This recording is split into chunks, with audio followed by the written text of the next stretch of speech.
इस वीडियो में हम भारत के प्रमुख बंदरगाहों के बारे में विस्तार से जानेंगे। ये जानकारी प्रतियोगी परीक्षाओं की तैयारी के लिए बहुत महत्वपूर्ण है।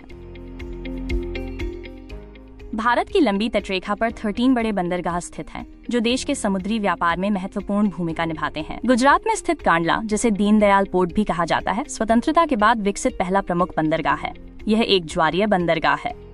महाराष्ट्र का मुंबई बंदरगाह भारत का सबसे बड़ा प्राकृतिक बंदरगाह है, जिसे भारत का प्रवेश द्वार भी कहा जाता है। मुंबई बंदरगाह पर भीड़ को कम करने के लिए न्हावा शेवा यानी जवाहरलाल नेहरू पोर्ट बनाया गया, जो पूरी तरह से मशीनीकृत है।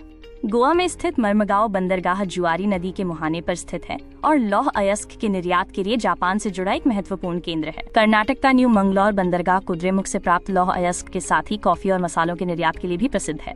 केरल के कोच्चि बंदरगाह को अरब सागर की रानी कहा जाता है। यह प्राकृतिक रूप से लैगून के पास स्थित है और मसालों के निर्यात में आगे है। तमिलनाडु में स्थित तूतीकोरिन या वियो चिदम्बरनार बंदरगाह भारत के दक्षिणी सिरे के पास स्थित एक महत्वपूर्ण और उथला बंदरगाह है। चेन्नई बंदरगाह भारत का सबसे पुराना कृत्रिम बंदरगाह है, जिसे दक्षिण भारत का प्रमुख व्यापारिक द्वार माना जाता है।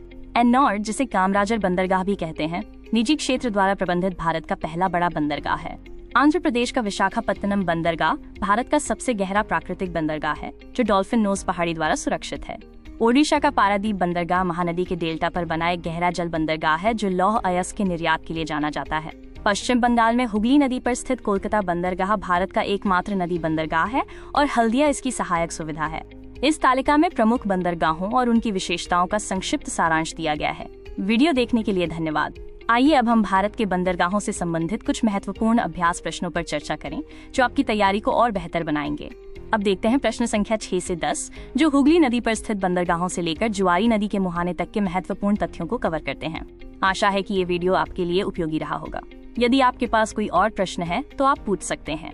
देखने के लिए आपका धन्यवाद।